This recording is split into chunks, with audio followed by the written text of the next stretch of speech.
They are very hard working and ant can lift weight 20 times of its own body.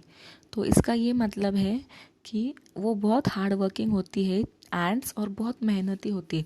अब ये बताने वाली बात नहीं है क्योंकि आपने अगर देखा होगा तो एंट्स कभी भी आराम नहीं करती. They do not rest. वो हमेशा काम ही करती रहती है.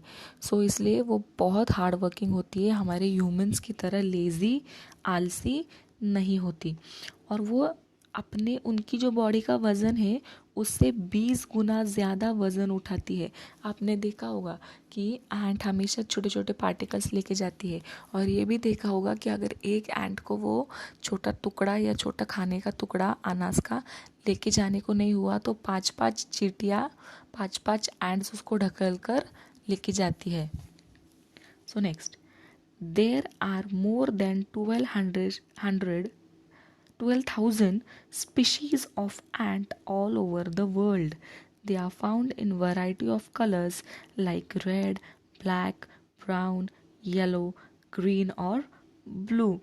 They are found on all continents except Antarctica and a few islands. So पूरे देश में यानी कि पूरे नॉट पूरे देश में पूरे वर्ल्ड में पूरे पूरे वर्ल्ड में 12,000 से ज़्यादा वैरायटीज़ है एंट की. स्पीशीज़ मतलब वैरायटीज़ यू कैन से. 12,000 से ज़्यादा वैरायटीज़ है और हर एक वैरायटी के कितने सारे एंट्स है जो हम सोच भी नहीं सकते. और अलग अलग कलर्स है like red, black, brown, yellow, green, blue. हमने रेड और ब्लैक जो है वो कॉमनली हम देखते हैं, है ना, लाल और काली मूंगी. लेकिन उसके अलावा भी ब्राउन, येलो, ब्लू, ग्रीन ये कलर्स भी एंट में है. और वो पूरे पूरे कॉन्टिनेंट्स में दुनिया में सब तरफ एंट्स है. सिर्फ एंटार्क्टिका में और कुछ कुछ आइलैंड्स है ऐसे जहाँ पे एंट्स नहीं है.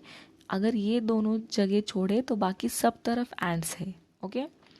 अभी एंटार्क्टिका में क्यों नहीं होगी, ज़रा दिमाग लगाओ.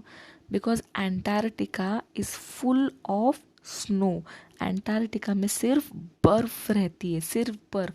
जैसे फ्रिज में डीप फ्रीजर में बर्फ जम जाता है ना, वैसे. और उतने ठंडे मौसम में एंट्स जिंदा नहीं रह सकते, इसलिए एंटार्क्टिका में एंट्स नहीं है. Red ants make their nest inside the walls of our houses.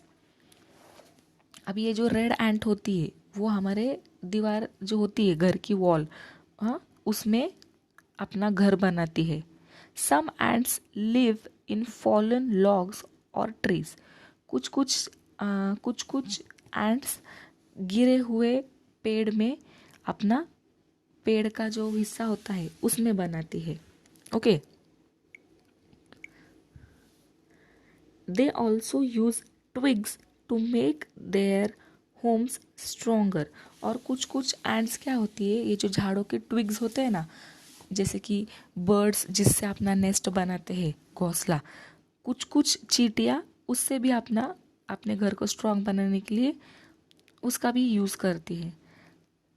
Some where as build a type of mound to live in. कुछ कुछ क्या बनाती है, कुछ देखो अभी यहाँ पर हर अलग अलग चींटी के घर बताए. ज़रूरी नहीं है कि सब सारी जो एंट है वो एक ही घर बनाए. कुछ कुछ एंट ऐसा बनाती है, कुछ कुछ एंट वैसे बनाती है, कुछ कुछ अलग बनाती है.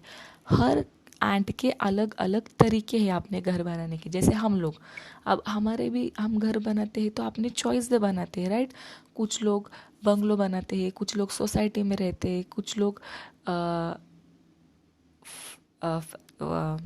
ग्राउंड फर्स्ट फ्लोर पे रहते हैं, कुछ थर्ड फ्लोर पे रहते हैं. किसी का स्ट्रक्चर छोटा होता है, किसी का बड़ा होता है. जैसे हमारे हाउसेस में डिफरेंस है वैसे ही एंट्स के हाउसेस में भी डिफरेंस है. तो अभी कुछ कुछ एंट क्या करती है, बर्ड्स के जैसे ट्विग्स से घर बनाती है, कुछ कुछ वॉल्स में बनाती है, कुछ कुछ ज़मीन पे ऐसे छोटे मिट्टी का, देखो एक छोटा सा ये होता है ऐसे टनल टाइप राउंड शेप में, हाँ, माउंड बोलते हैं जिसको. मराठी में वारुड़ बोलते हैं, वारुड़। स्नेक का घर कैसे होता है देखा है मोस्टली, अगर आपको पता होगा वैसे ही बनाते हैं। दे डिग देयर माउंट्स इन डर्ट और सैंड, वो ज़्यादातर ग्राउंड में बनते हैं। Under the mount the ends build a system of funnel which connect the rooms और chambers. These chambers have specific uses. Some are used for storing food and some as nurseries and resting places. अब ये जो है इसमें से सबसे interesting जो घर है ना वो माउंड वाला होता है। माउंड मतलब ऐसी ज़मीन होती है और ज़मीन पर ऐसा माउंटेन, माउंटेन कितने बड़े होते हैं, वो बहुत बड़े हो गए, लेकिन ये एकदम छोटा सा होता है ज़मीन पे ऐसा। और सबसे इंटरेस्टिंग बात ये होती है कि वो माउंड के अंदर, ऊपर से तो हमको सिर्फ ऐसा मिट्टी दिखता है, लेकिन उसके अंदर ये चींटियों ने अलग अलग चेम्बर्स, चेम्बर्स मतलब कॉलम्स, अलग अलग रूम्स बनाए होते हैं। सोचो इतनी सी जान कितना काम करती है, उसमें अलग अलग रूम्स बनाते हैं। जैसे हमारे होते हैं ना किचन, बेडरूम, लिविंग रूम, वैसे ये एंट्स, सारे एंट्स मिलकर बनाते हैं। और फिर वो अलग अलग रूम्स अलग अलग कामों के लिए रखते हैं। जैसे कि कुछ रूम्स में वो सिर्फ खाना स्टोर करते हैं, हाँ। फिर कुछ रूम उनके रेस्टिंग के लिए है, फिर कुछ रूम्स में वो कुछ और चीज़ें रखते हैं। ऐसे अलग अलग डिपार्टमेंट्स करते हैं वो माउंट में, उनके घर में। Okay, next, ants are social insect. They live in big colonies and have an organized social life. There can be millions of ants in some colonies. Each colony of ant have three kinds of ants: the queen, the female workers, and the males. The queen ant, the males, the queen and the males have wings, while the workers don't have wings. अब ये जो क्या है, ये एंट है ना, हमेशा group में काम करते हैं क्योंकि वो बहुत छोटे होते हैं और उनको पता है कि यूनिटी की ताकत क्या होती है। मतलब एकजुट रहकर, मिलजुल कर रहकर जो हो सकता है वो अकेले से नहीं हो सकता, ये चीज़ उनको पता रहती है। इसलिए वो हमेशा ग्रुप में रहकर, रहते भी ग्रुप में है, खाते भी ग्रुप में है, मेहनत भी ग्रुप में करते हैं। इसलिए राइटर क्या बोल रहा है कि वो हमेशा, उनकी बिग कॉलोनी होती है, मतलब वो हमेशा बड़ी बड़ी संख्या में मिलती है, कभी भी एक या दो ऐसे नहीं होते। और उन्होंने क्या बोला है, ये जो कॉलोनीज है उनमें 3 टाइप्स के एंट्स रहते हैं हमेशा। जितनी भी एंट्स होती है उनमें 3 टाइप्स के एंट्स रहते हैं। एक गर्ल यानी कि फीमेल, हाँ, या बॉय मतलब मेल, और फिर एक क्वीन एंट रहती है। बॉयज़, गर्ल्स और क्वीन, ऐसे 3 टाइप्स रहते हैं। और ये 3 टाइप्स में से जो बॉयज़ है, बॉयज़ एंट जो है यानी कि मेल एंट, बॉयज़ को क्या बोलते हैं, मेल, गर्ल्स को क्या बोलते हैं, फीमेल। ओके, याद रखना है हमेशा।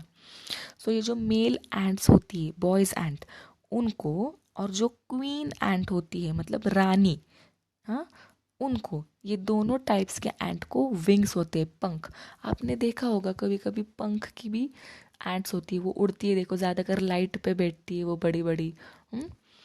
तो अगर किसी भी एंट को आपको विंग्स दिखाई दिए, पंख दिखाई दिए, तो समझ जाना है कि एक तो वो क्वीन एंट है या तो वो मेल एंट है। और फिर ये जो फीमेल होती है उनको फीमेल वर्कर एंट्स बोलते हैं। उनको विंग्स नहीं होते, उनको कोई विंग्स नहीं होते हैं। ओके।